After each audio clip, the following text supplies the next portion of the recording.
ये क्या तुम नामर्दों की तरह हाथ पर हाथ रखकर बैठे हुए हो? पत्थर, लाठी, डंडे सब रख लिए?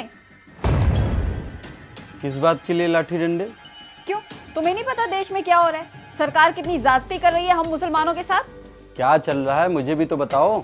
वाह, तुम्हें कुछ पता ही नहीं है। पहले ट्रिपल तलाक, फिर एनआरसी और अब ये वक्फ बोर्ड। अब अगर ये बिल वापस नहीं लिया गया ना, तो अब हम मुसलमानों के तो मजहबी स्थल छीन जाएंगे ना। तो ना ये दरगाह बचेगी ना मस्जिदें बचेगी। तब हम मुसलमान नमाज पढ़ने कहाँ जाएंगे बोलो? सरकार हम पे जाति किए जा रही है, लेकिन अब हम मुसलमान बिल्कुल भी सहने वाले नहीं है। हम आवाज उठाएंगे और ये बिल उन्हें वापस लेना पड़ेगा। तो चलो प्रोटेस्ट करने के लिए। नहीं, मैं कहीं नहीं जा रहा हूँ और ना ही तुम जा रही हो। क्यों, तुम्हारा खून क्या पानी बन चुका है? हाँ, मेरा खून पानी हो गया है। और ये बिल ला के गवर्नमेंट ने क्या गलत किया है, क्यों प्रोटेस्ट करने जाएं? तुम एक औरत होके ये बोल रही हो कि ट्रिपल तलाक पे जो कानून आया है वो गलत है। कभी तुमने उन औरतों के बारे में सोचा है जिनको सिर्फ 3 बार तलाक बोल के छोड़ दिया जाता था? हाँ, उनके साथ कितना बुरा सलूक होता था हलाला के नाम पे। जब तुम्हारी खाला आके तुमसे रो रही थी तब तो तुम्हें बहुत बुरा लग रहा था कि हलाला बंद होना चाहिए, और अब इसी के खिलाफ तुम बातें कर रही हो। लाखों करोड़ों औरतें थी, एक बार किसी से निकाह हो जाता है ना तो वो इंसान उसके दिल में बसता है। वही इंसान उसको छोटी सी बात पे तलाक दे दे, वापस से निकाह करने जाए अपनी ही बेगम को किसी और के बिस्तर में। कभी तुमने सोचा है उस औरत पे क्या बीतती होगी? तुम नहीं समझ सकती। पता है क्यों? क्योंकि तुम्हारे ऊपर नहीं बीता है।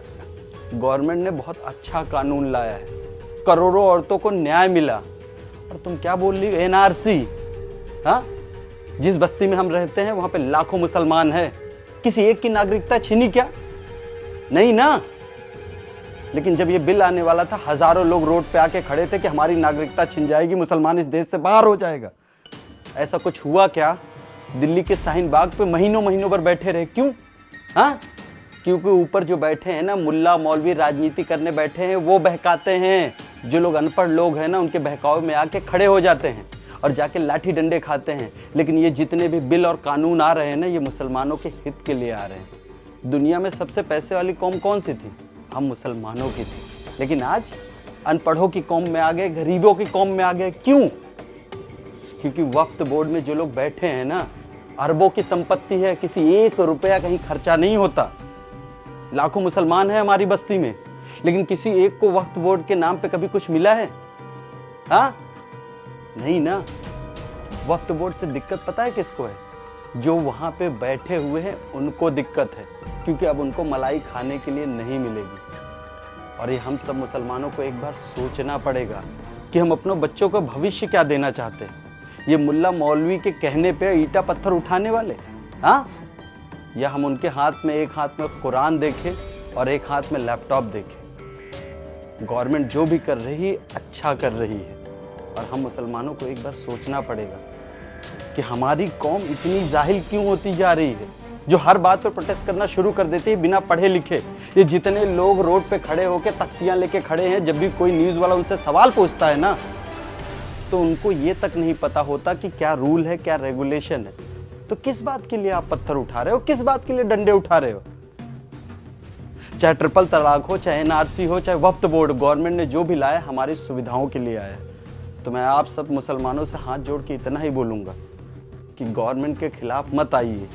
जो अपने लोग भेड़िए के भेष में छिपे हैं ना, इनके खिलाफ आवाज़ उठाना शुरू करो, नहीं तो धीरे धीरे हमारी कौम और नीचे चली जाएगी। फिर हमारे कौम को कोई पूछने वाला नहीं होगा। बस इतना ही बोलूँगा। मुझे माफ़ कर दो, तुमने बात बिल्कुल सही बोली।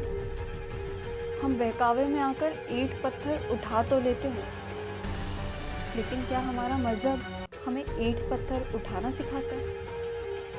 नहीं, हमें एक बार सोचना पड़ेगा।